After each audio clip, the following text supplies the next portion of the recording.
अस्सलामु अलैकुम दोस्तों। आज मैं एक नए वीडियो के साथ आपके सामने हाजिर हूँ। जैसा कि आप जानते हैं कि मैं हमेशा एक कोशिश करता हूँ कि कोई इंफॉर्मेटिव वीडियो जो है या एक अच्छी इंफॉर्मेशन आप तक मैं पहुँचाने की कोशिश करूँ। इसी सिलसिले में मेरा आज का सफ़र जो है वो शीना कल्चरल सेंटर का सफ़र रहा। शीना कल्चरल सेंटर में हम आज बात करेंगे यहाँ का जो स्टाफ है, खासकर जो मेरे राइट साइड में एजाज भाई बैठे और मेरे लेफ्ट साइड में ताहिर भाई बैठे हैं। इन दोनों से हम आज बात करेंगे कि सेंटर जो है किस तरह से आगे बढ़ रहा है, किस तरह से हमारे कल्चर सकाफत को आगे बढ़ाने की कोशिश कर रहा है और किस तरह से हमारी कम्युनिटी की रिकॉग्निशन जो है वो थ्रू आउट इंडिया या थ्रू आउट वर्ल्ड जो है वो हो रही है। एजाज भाई, आपका मैं खैर मकदम करता हूँ। शुक्रिया जनाब। आप किस तरह से देखते हैं शीना कल्चरल सेंटर? अस्सलाम वालेकुम। सभी लोगों को मैं अपनी तरफ से पहले प्यार भरा सलाम कहना चाहता हूँ।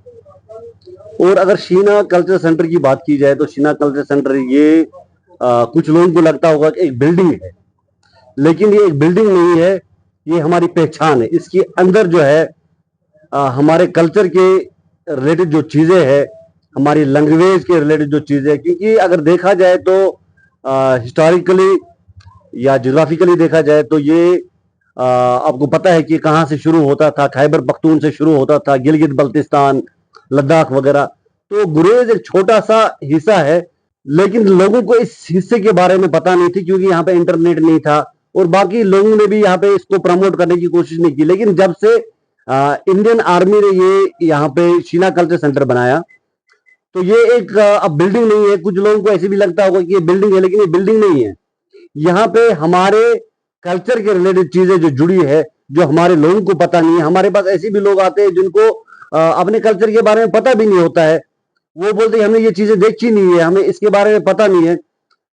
तो उनको पता चल रहा है कि हमारी आने वाली जनरेशन को इसके बारे में पता चलता है। बहुत सारी धार्मिक लैंग्वेज बोली जाती है, जिनमें से शीना एक धार्मिक लैंग्वेज है। और बदकिस्मती की बात है कि हमारे एरिया में अभी भी लोग ऐसे हैं जो हमारी शीना कम्युनिटी से ताल्लुक रखते हैं, लेकिन अभी भी शीना जबान बोलने से वो शर्माते हैं। यानी कि एजाज भाई, आपका कहने का मतलब यही है कि मकसद इसका है कि हमारी जो यंगर जनरेशन, उनके अंदर हमारी जो सकाफत है, हमारी जो हिस्ट्री है, उसको इनकलकेट किया जाए। हाँ, उनको पता होनी चाहिए कि दर्द कल्चर क्या था, दर्द लैंग्वेज क्या थी। हमारा कल्चर जो था ये रिच, काफी रिच कल्चर था। महाभारत में भी हमारा मेंशन है, राजतरंगी में यहाँ पे यूनिवर्सिटीज हुआ करती थी जहाँ पे लोग आदि शंकरा, वेद व्यास जो है, जो केरला वगैरह से लोग यहाँ पे पढ़ने के लिए आते थे। तो इससे हमें पता चलता है कि यहाँ की हिस्ट्री जो थी काफी रिच थी। लोग आते थे यहाँ पे पढ़ने के लिए आते थे। लेकिन अभी बदकिस्मती से हमारे लोग जो ऐसे है कि जो हमारे कल्चर के बारे में, जो यूथ, जो हमारा आने वाला यूथ है,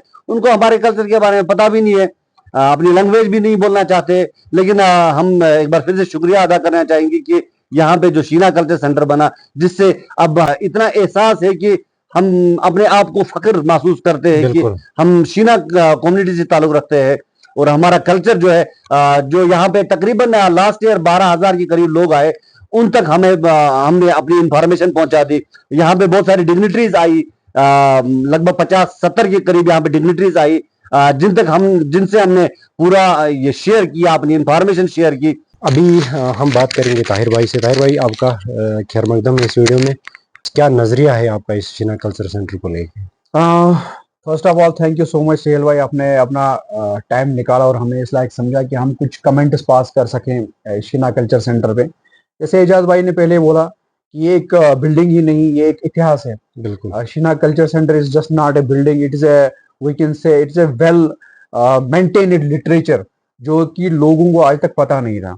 अगर हम शीना कल्चर सेंटर, मुझे लगता है गेम चेंजर है, जिसकी वजह से गुरेज की नहीं बल्कि पूरे दर्दिस्तान की जो आइडेंटिटी थी वो कहीं खो चुकी थी। बिल्कुल। इवन बहुत सारी ऐसी वॉर्स है जिनमें हम कह सकते हैं अनसंग हीरोज हैं गुरेज से, जिन्होंने, गुरेज की ही मैं बात नहीं करूंगा, ओवरऑल दर्दिस्तान की बात करूंगा, जिन्होंने बहुत अच्छे अच्छे काम किए। Not only in bureaucracy, not only, अगर हम एक एंशिएंट पीरियड की बात देखेंगे तो गुरेज का जो एक इतिहास है वो कहीं छुप गया था, लोगों को पता नहीं था।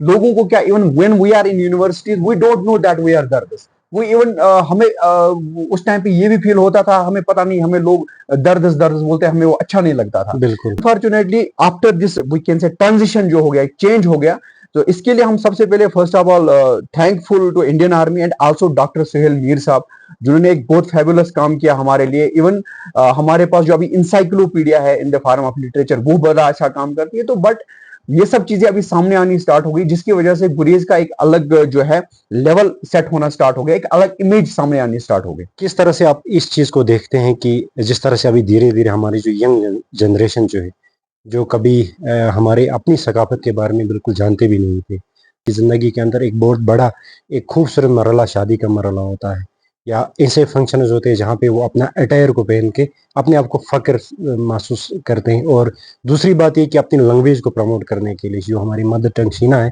उसको प्रमोट करने के लिए वो भी कोशिशें करते हैं। इस चीज को आप किस नजर से देखते हैं? हाँ, बहुत अच्छा, एक बहुत अच्छी कोशिश स्टार्ट हो गई। जो हमारे इन्फ्लुएंसर्स हैं यहाँ से, गुरेज से, आप भी बहुत अच्छा माशाल्लाह अच्छा काम कर रहे हो। ट्रांजिशन पीरियड जो मैंने कहा पहले से ही, कुछ 10 साल पहले की अगर हम बात करेंगे, कोई गुरेज के बारे में जानता भी नहीं जानता था। नहीं। कोई अगर किसी को गुरेज के बारे में 10 वर्ड कहने को कहेंगे, वो नहीं। इवन मैं यहाँ पे I am thankful to army as well as to administration कि मैं एक स्टाफ यहाँ पे काम कर रहा हूँ।